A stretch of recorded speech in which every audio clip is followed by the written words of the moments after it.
Aqui é Adibaldo. Eu nasci no Rio Grande do Sul, mais precisamente na cidade de Barão de Cotegipe. Mas quando foi por volta de 1957, com 7 anos, o meu pai resolveu mudar do Rio Grande do Sul para o Paraná. Aí fomos morar no sudoeste do Paraná, num lugar que durante um período talvez de 4 ou 5 anos mudou 3 vezes de município. Inicialmente aquela localidade pertencia à comarca de Palmas. Depois, quando nós chegamos a morar ali, em 1957, já pertencia à comarca de Pato Branco. Passado pouco tempo, ocorreu a emancipação da cidade de 2 vizinhos, então já passamos a residir no município de 2 vizinhos. Passado mais pouco tempo, emancipou-se a cidade de Verê, então passamos a pertencer à cidade do Verê, mas isso à margem de um rio chamado Rio Santana, na embocadura, na foz do rio Marrecas. E aí meu pai, logo em seguida, resolveu de mudar de residência, passou para o outro lado do rio e novamente voltou a pertencer à comarca, ao município de Pato Branco, e logo em seguida ocorreu a emancipação de Itapejara do Oeste. Então, num período de 10 anos, praticamente no mesmo local, passamos por 5 municípios. Isso de 1957 até 65, 66, enfim, até a década de 70. Mas vai que eu mesmo saí dali com 11 anos de idade. Eu fui estudar fora, porque ali só tinha o ensino primário, 4ª série. Então meu pai me encaminhou para um internato em Santa Catarina, numa cidade chamada de Jaborá, cidadezinha também pequenininha, que pertencia ao município de Joaçaba, Santa Catarina. Ali permaneci uns 4 anos até fazer a admissão, e depois eu fui para o município de Rio Negro, divisa com Santa Catarina, mas com Paraná, próximo a Curitiba, 100 km de Curitiba. Ali eu permaneci uns 2 anos, 1ª e 2ª série ginasial, e depois voltei para Francisco Beltrão, aonde eu terminei o ginásio, isso em 1970. Aí em Francisco Beltrão só tinha o ginásio, não havia ainda o 2º grau, que nós chamamos hoje, na época científico, se bem que já existia uma escola de contabilidade. Mas eu optei por fazer o científico, então aventurei para Curitiba, onde eu fiquei por exatamente 10 anos, até fazer o 2º grau e a faculdade, que eu fiz a faculdade de Direito. Vencida essa etapa, eu precisava achar um local, um lugar para me localizar profissionalmente. Como eu era interiorano, eu pensei, vou para o interior. Naquela época, já em 1970, o Paraná já era bem explorado no seu todo, na área jurídica, assim como Rondônia é hoje. Mas eu procurei um lugar novo. Então, naquele momento de 78, 80, 85, ocorreu a migração, a conquista do norte. Primeiro abriu-se a rodovia transamazônica, que até hoje não está concluída, mas ocorreu uma forte migração para aquele traçado de rodovia, e depois começou-se o assentamento, o projeto do INCRA, aqui em Rondônia, ao longo da BR-364, e foi aí quando eu decidi, eu vou para Rondônia. Mas a questão era saber aonde que eu vou para Rondônia. Eu sabia que Rondônia tinha a capital Porto Velho. E aí eu comentando com um amigo meu lá, que também já fazia faculdade de Direito, também era do interior, do sudoeste do Paraná, E eu falei, estou indo para Rondônia. Ele disse, mas você vai para onde? Eu falei, acredito que eu vou para Porto Velho, que eu sei que é onde existe uma cidade, que é a capital, o resto eu não conheço. Aí ele me diz, mas por que você não vai para Cacoal? Aí eu até brinquei com ele, disse, mas tudo bem, Cacoal, mas por acaso você conhece Cacoal? Você já esteve lá? Que eu saiba não, né? Eu disse, não, de fato eu não conheço, mas tem uma pessoa, amigo meu, que você já viu essa pessoa, que está em Cacoal. E aí, em atenção a essa conversa, eu decidi, então eu vou para Cacoal. Isso em começo de 1981, março, no mês de março. Eu comprei uma passagem em Curitiba, de ônibus, evidentemente, a aviação Andorinha, que era o que tinha na época, né? E até Cuiabá. Aí eu estou contando esses detalhes porque se alguém for editar isso, que corte à vontade, ao contrário. Aí, Cuiabá, Curitiba, quando eu desci na rodoviária de Cuiabá, eu vi numa placa, um quadro negro, uma lousa, passagens para Cacoal. Aí eu pensei, é ali que eu vou, né? Fui lá, diz, moço, me arruma uma passagem para Cacoal. Aí ele diz, olha, vai ter que aguardar o ônibus retornar. Assim que ele retornar, nós estaremos vendendo passagem. Aí eu falei, mas demora? Que hora está previsto isso? Ele diz, não sei, faz 15 dias que o ônibus ainda não chegou. Aí eu digo, mas então não tem ônibus? Não, tem, é só questão dele chegar. Mas daí eu vi que a coisa não era tão fácil como eu tivesse imaginado. Aí eu lembrei que tinha uns amigos que tinha migrado, tinha mudado para Cuiabá, porque eu fiquei uma semana ali, enfim. Aí resolvi comprar uma passagem aérea, um táxi aéreo, dividi um táxi aéreo, né? Que tinha aquelas caronas, e acabei descendo, ou melhor dizendo, eu vim pela aviação tradicional da época, que era a TAP, Aviação de Transportes Aéreos da Amazônia.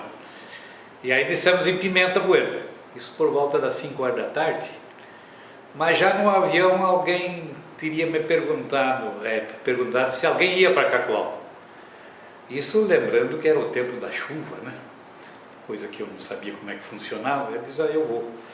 Vamos dividir um táxi de Pimenta a Cacoal. Aí eu falei, tá bom. Aí, quando descemos do avião, apareceu o taxista, tá? Diz o taxista, não, nós podemos ir.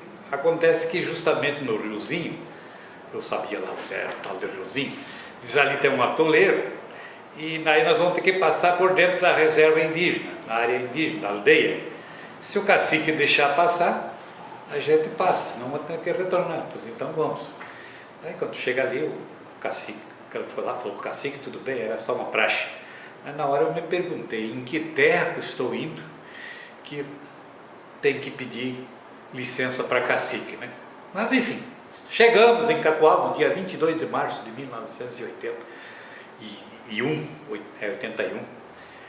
E no outro dia fui procurar esse amigo meu que foi a minha referência, que mora aqui em Rolim de Moura. Eu vou citar o nome, porque embora ele seja de pouca fala, esse é um daqueles pioneiros de 1978, chama-se Vilásio Maia. Sempre trabalhou com madeira, até hoje trabalha com madeira, tem sua propriedade agropecuária, é um cidadão de bem, lutou como poucos, enfim, ele é muito conhecido na região. E foi em referência a essa pessoa que eu acabei vindo para Rondônia. Mas tudo isso é um prefácio que eu faço, uma preliminar, para dizer que um ano depois é que eu vim parar em Rolim de Moura, chegando aqui em fevereiro de 1982.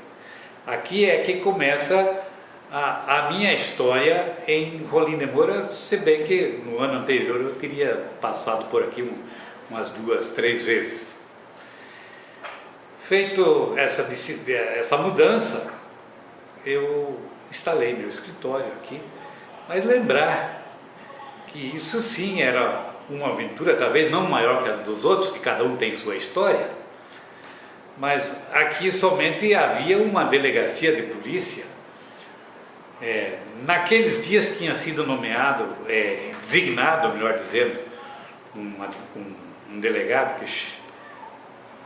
Lucena, o sobrenome dele era Lucena. Na verdade, ele era sobrinho do famoso João Lucena, que a história de Rondônia registra essa figura. Então foi o Wallace Lucena, foi o primeiro delegado aqui em Rolim de Moura, deve ter ficado meio ano, pouco tempo aqui. Se teve um outro antes, eu não sei. Mas aí, nesse caso, eu poderia dizer que eu fui o primeiro advogado aqui de Rolim de Moura? Sim, entre aspas. Porque quando, em 82, que eu aqui cheguei, doutor Horácio Muniz, que está em Porto Velho, e doutor Odair Martini, que estavam sediados em Ji-Paraná, eles haviam colocado uma placa de advogado aqui, aberto no escritório, mas apenas um. E a doutora Odete, que é titular do cartório de notas, é que atendia o escritório do doutor Horácio, do doutor Odair Martini. Não sei qual era a parceria que eles tinham, mas aí a história deles acabou por aí. Eu não sei por que razão que eles fecharam o escritório. A doutora Odete passou a trabalhar na administração pública e mais tarde passou a ser titular do cartório. Aí vem outra história. E a minha vida aqui se deu ali. A comarca era Ji-Paraná. Quando a gente podia, podia recepcionar um caso, porque questões nós tínhamos a toda hora. Mas era daquelas que não compensava levar a justiça ante as dificuldades, o custo. Então, procurava-se um acerto aqui, ali, às vezes assuntos que não competia à delegacia de polícia, resolvia-se ali por entendimento, um acordo aqui, acolá, e por intermediação, assim como hoje existe o juizado especial, naquele tempo existia um juizado especial informal. Batia-se um termo ali, de acordo entre eles, que às vezes esse termo não podia até não ter validade jurídica, mas satisfazia o interesse das partes. Isso é uma história que eu falo assim, poucos viveram isso, porque não faz parte daquela área que daquele aprendizado da gente na faculdade de Direito. Ali a gente estudou pouco ou muito direito penal, direito civil e um pouco de direito administrativo, mas a vida prática não nos foi ensinada. E aqui a gente aprendeu com as necessidades do povo. O que a gente encaminhava?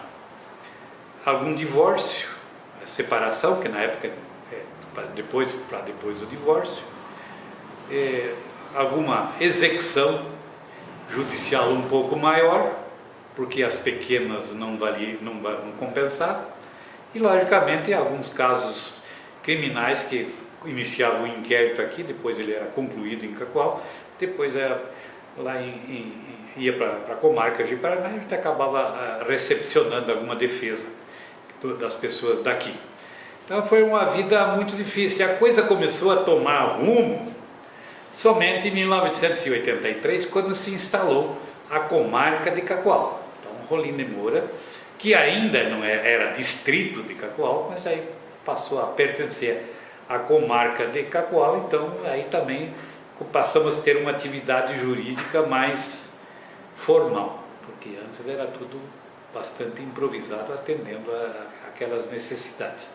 Acredito, a gente tem a convicção de que tenha feito algo de bom para o povo, mas não era aquilo que a gente imaginava que deveria ser feito.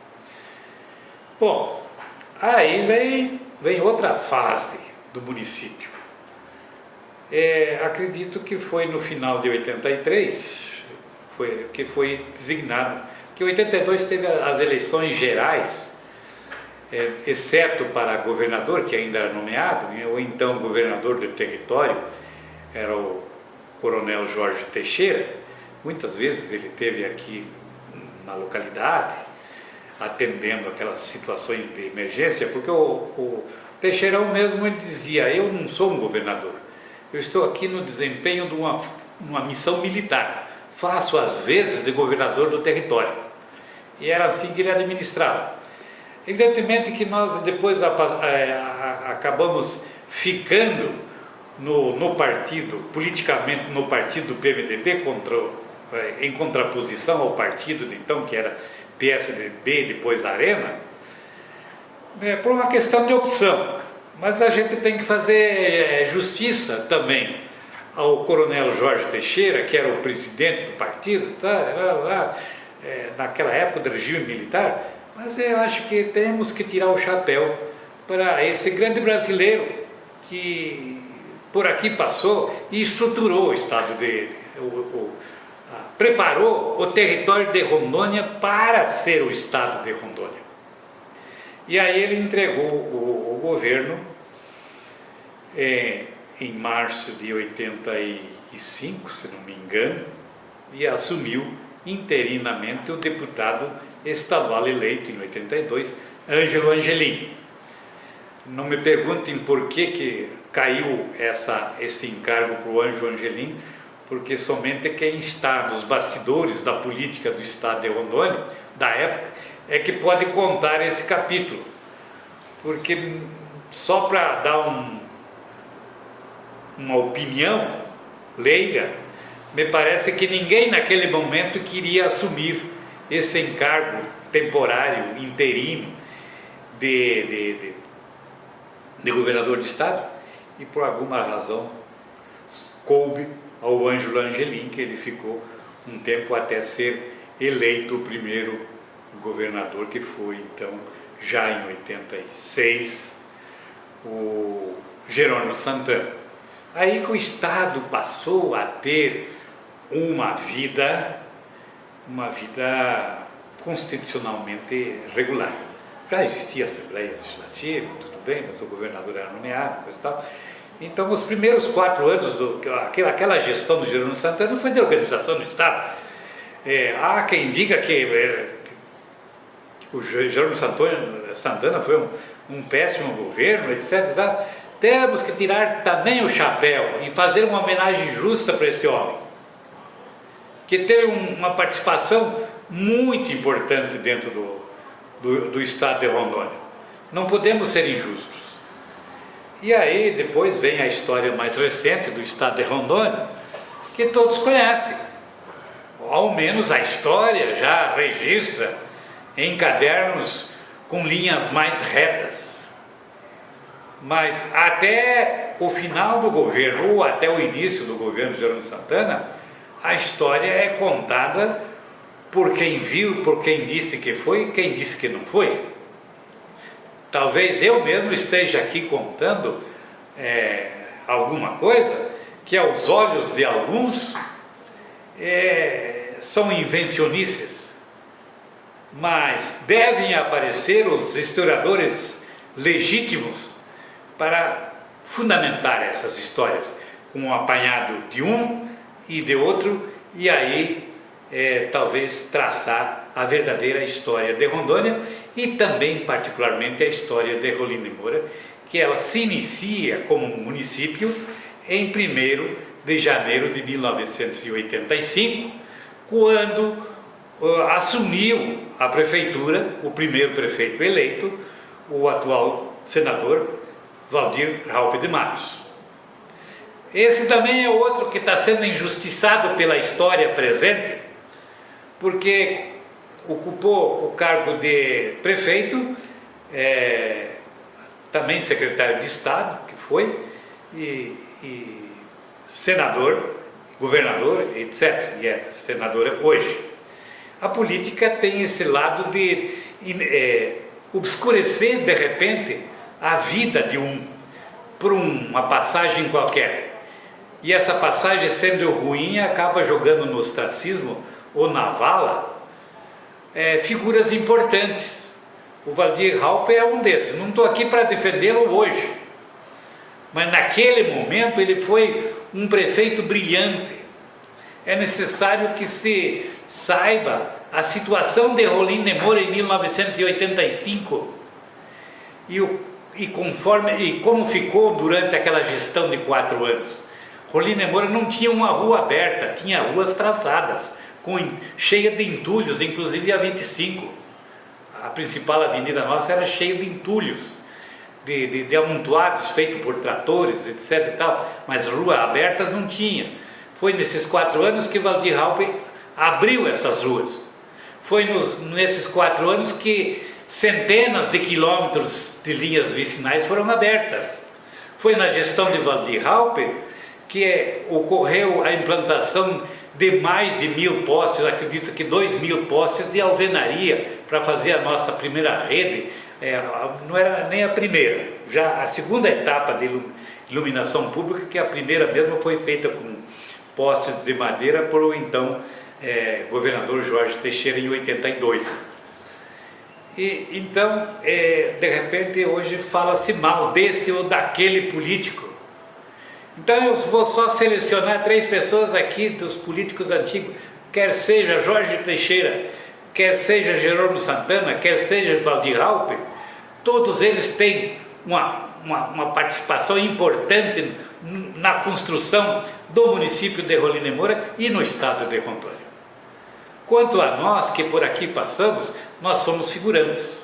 Eu sou apenas um figurante, que exercia a advocacia aqui durante esses 35 anos, porque ainda estou com o escritório aberto, mas me aposentei em janeiro deste ano. Estou recebendo minha pequena aposentadoria, que é o suficiente para a minha sobrevivência. Mas nesse período, eu tenho orgulho de ter participado da história desse município. Juntamente com Waldir Raupp, eu fui o seu assessor jurídico de primeira hora, nos primeiros 4 anos, e não só de primeira hora, como apoio às candidaturas antes, na eleição. Quando o Expedito Júnior, que era vereador, e se candidatou a deputado estadual, eu particularmente, que era secretário do partido, eu fui contra a candidatura do Expedito Júnior, que entendia que ele era imaturo para o cargo, mas ele resolveu se candidatar e conduziu mal, diga-se de passagem, o registro da sua candidatura, porque ele era conhecido como Júnior e registrou o seu nome como candidato como Expedito Júnior. E na hora dos votos da apuração, apareceram centenas, milhares de votos Júnior, que foi reivindicado por um tal de Júnior, que nunca apareceu aqui em Rolim de Moura. E eu, vendo aquela situação, fui além das cancelas da apuração de votos e avoquei a defesa do Expedito Júnior e recorri de 1.500 votos. E naquele atropelo, eu consegui salvar 502 votos. Se eu consegui salvar ou não, mais ou menos o Tribunal Regional Eleitoral da época considerou esses votos e foi o suficiente para que Expedito Júnior se tornasse um deputado constituinte. Depois teve o seu mandato cassado, porque a oposição recorreu dessa decisão do TRE. Mas foi graças à minha participação naquela eleição. E outros feitos. Participei da vida administrativa do município. Depois fui a Nova Brasilândia, quando Nova Brasilândia se emancipou, e ali participei por 3 anos, 4 anos praticamente, da primeira administração de Nova Brasilândia, estruturando aquele município. Depois eu participei da estruturação do município de São Felipe do Oeste, também nos primeiros 4 anos.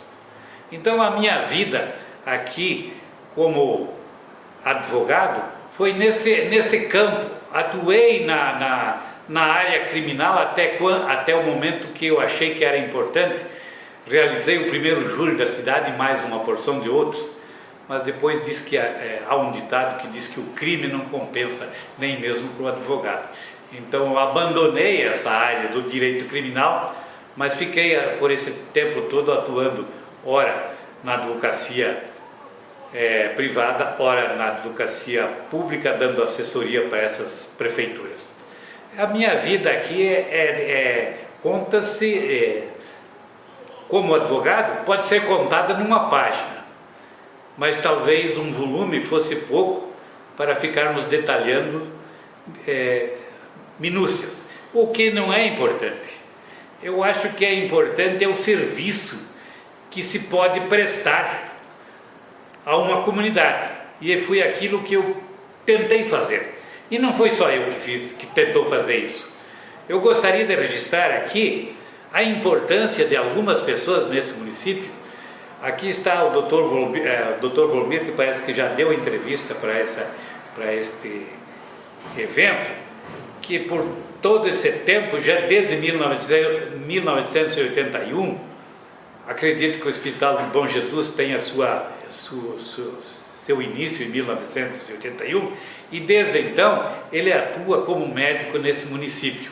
E ele participou da vida política também, mas teve outros importantes. E eu vou citar aqui Dr. Ivan Garcia Caramori, que é o titular do Hospital São José, e Dr. Joacil Guimarães, que foi prefeito desse município.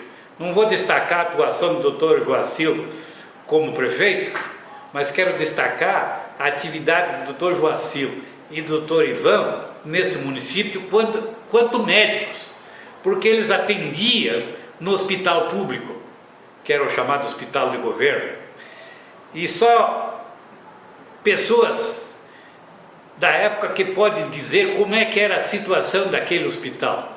Quando eu vi, e eu mesmo procurei atendimento médico naquele hospital, através da figura, quer seja da pessoa do Dr. Joacil, do Dr. Ivan, e eu olhava e conversava com eles, eu falava, isso aqui não é um hospital, isso aqui é um acampamento de guerra, e talvez fosse pior, porque o que nós encontrávamos? Uma maternidade com dezenas de mães dando à luz ali, numa enfermaria, atendidas numa enfermaria, e dezenas de pessoas na outra enfermaria morrendo de malária, e outra dezena de pessoas na outra enfermaria, ou quando não misturados, e pelos corredores, com atendimento das mais variadas situações, picada de cobra, tiro, ferimentos de toda a sorte, e era ali que eles atendiam naquelas precárias condições. É preciso muita coragem para profissionais encararem a sua profissão na forma que esses profissionais encararam. Não vou dizer que foi só em Rolim Moura, eu estou falando em Rolim Moura porque foi aonde que nós vivemos e podemos testemunhar.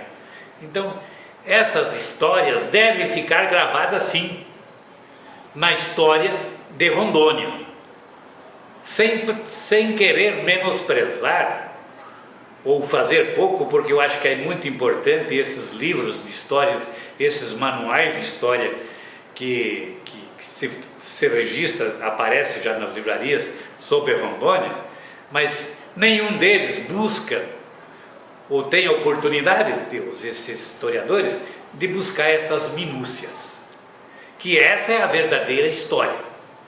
E eu estou falando aqui de profissionais da área da medicina e do direito, mas nós temos os outros profissionais, farmacêuticos, práticos, dentistas práticos, engenheiros que por aqui passaram, e aqueles outra leva de pessoas, da importância dos pioneiros dessa cidade como de outros, daqueles que vieram realmente por primeiro, não só que instalaram a sua primeira moradia, mas que vieram trazendo as primeiras pontos de abastecimento, primeiros mercados, quer seja um bolicho, conforme se falava, uma cerealista, ou seja, na época se falava em máquina de arroz, o cara vinha com uma máquina para pilhar o arroz, beneficiar o arroz, e Era ele que trazia o dinheiro para aquele migrante que adentrou na floresta, que derrubou a primeira árvore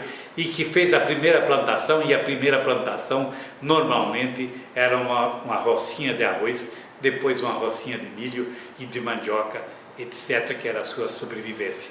Então foram graças a esses cerealistas que as pessoas também puderam se desenvolver. A história da pecuária, ela vem bem depois. Diz que primeiro vem o homem com uma foice e com um machado, e depois vem o homem com um boi, com a pata do boi, e depois vem a educação, a saúde e a cidade como um todo. Mas os pioneiros mesmos, eles vêm com essa vocação, com essa coragem de desbravar. Quando eu aqui cheguei, encontrei um colega que já é falecido, que já estava em Cacoal, também vindo de Curitiba, e ele me falou: esses pioneiros, esses parceleiros, conforme se dizia, eles só precisam basicamente de duas coisas: espingarda e sal. A espingarda porque com ela ele faz uma caça, ele abate um bicho no mato e ele tem a alimentação, e o sal para dar um sabor a essa primeira alimentação. Então o que ele precisava mesmo era isto, uma espingarda e sal. Evidentemente que um facão e uma foice para ir fazendo as suas primeiras benfeitorias. Então essa era a vida dos nossos primeiros pioneiros. Não podemos relegar de forma alguma a figura ou a imagem dessas mulheres que ficaram, não entram na história. Lembra-se do fulano que entrou, que foi atrás, não é nem atrás, juntamente com esses homens corajosos que desbravaram, que entraram nas picadas, estavam as mulheres e muitas crianças que hoje estão aqui fazendo o nosso dia a dia. Então, se fôssemos entrevistar aquelas crianças, então hoje devia ser entrevistado talvez através de psicólogos, porque o que eles podem manifestar seja talvez uma reação daquele passado que eles não sabiam interpretar como que era, porque eram crianças e com certeza sofreram muito aqui. Mas graças a eles nós temos Rondônia, nós temos Rolim de Moura. Bem ou mal feita, ela está aqui, a cidade, está aqui o estado, e fomos nós que fizemos. E qual a diferença que o senhor vê para hoje, né? Hoje, como que está hoje, não é? O que é que você vê o Rolim de Moura hoje, dessa época que você acabou de contar, e hoje? O que que melhorou?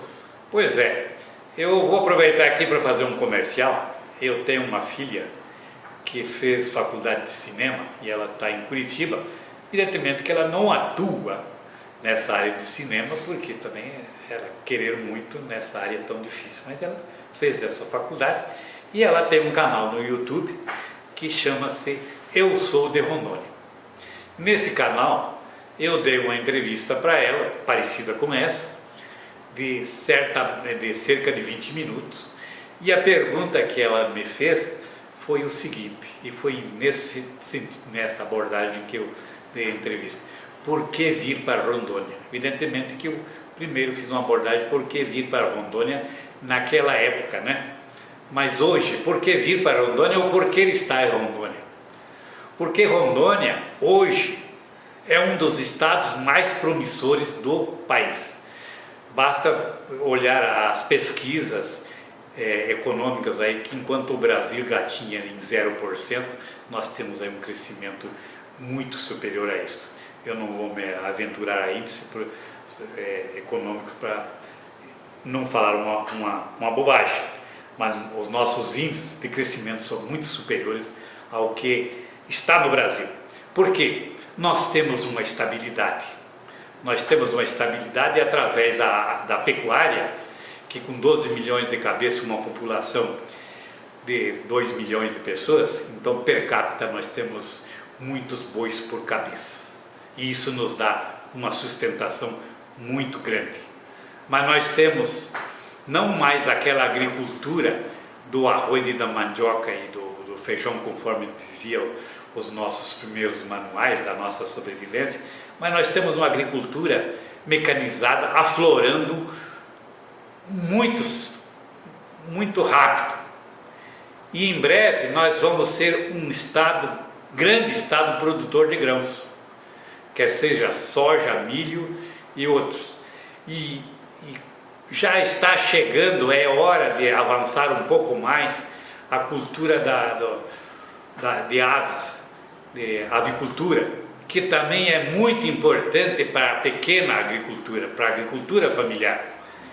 E na agricultura familiar nós temos o café, que é uma das riquezas do Brasil e que no estado vai muito bem. E nós temos algo que os outros estados, poucos estados têm, como nós temos, que são riquezas minerais. Nós temos cassiterita e nós temos minério de ferro em abundância e outros minérios. A questão é o seguinte: como explorar isto? Assinala-se por aí com o traçado de uma ferrovia, que é um investimento muito grande. Isso deve acontecer, na minha opinião, não por causa da exportação de grãos de Mato Grosso, quer seja de onde for. Se os chineses ou quem quer que seja entenderem que é viável explorar os nossos minérios na região aqui de Rondônia e outros por aí, aí a ferrovia deve sair. Mas isso vai acontecer, talvez não seja tão rápido quanto se sonha, porque a saída para o Pacífico, que era um sonho, já existe. Então Rondônia hoje está localizada no coração da América Latina. Nós temos saída por água, através do Rio Madeira e do Rio Amazonas. Nós temos saída por terra, para o Pacífico e para o Oceano Atlântico. E as nossas saídas aéreas também estão boas já, Porto Velho, de Vilhena, de Ji-Paraná, de Cacoal. Então o estado está bem localizado no contexto América Latina e no contexto Europa-Ásia. Então isso é um fator muito importante. É lógico que eu e outros da minha idade não vamos ver tudo isso aí, porque essas coisas não acontecem da noite para o dia. Mas Rondônia é um estado promissor, mais promissor que qualquer outro, podemos ter certeza disso.